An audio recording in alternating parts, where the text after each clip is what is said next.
As we reported on Friday last week, the Competition and Markets Authority has released the provisional findings of its 3-year investigation into bid rigging and price fixing within the UK demolition industry.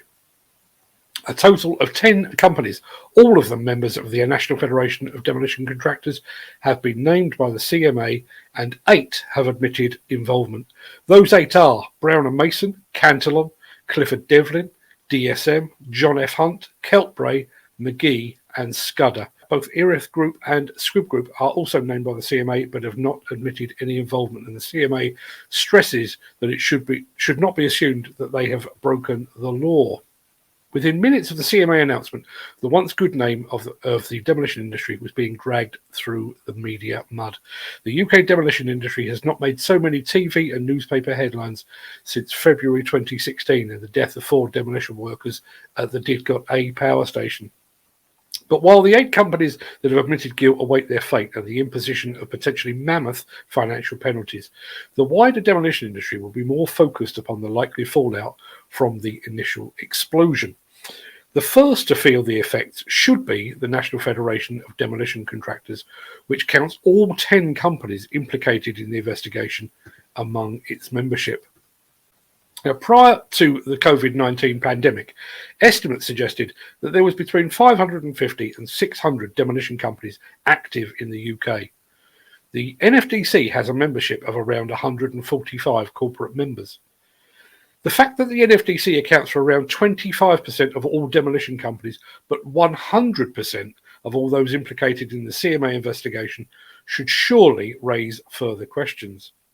Furthermore, the companies named by the CMA include those of 2 NFDC honorary life vice presidents, one of them the immediate past president who now sits on the board of the CITB. The Federation issued a hollow statement on Friday that spoke of codes of conduct, but that made no mention of reprimand or sanction for those that have brought the industry into disrepute.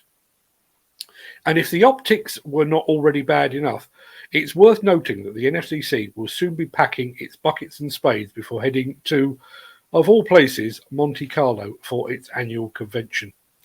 Regardless of whether those mired in the CMA probe will be in attendance, this will surely be seen as the NFDC thumbing its nose at the authorities while it seeks to preserve its membership. Now, it's virtually impossible to place a positive spin on this situation, particularly for those contractors and trade bodies that have taken the full force of the CMA blast.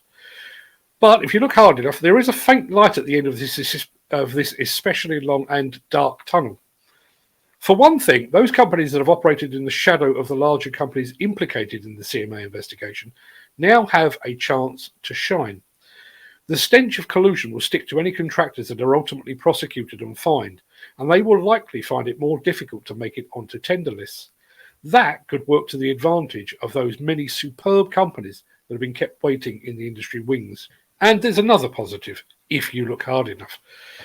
The industry now has an opportunity to start afresh, to make sweeping changes, to tear down established structures and practices, and to create a transparent post-CMA industry of which we can all once again be proud. Now, it won't be easy, and any such suggestion will be met with resistance from the industry's old guard, the same old guard that was at the helm when the alleged price fixing was taking place. The same old guard that remains in place while the industry's reputation is picked over like so much carrion.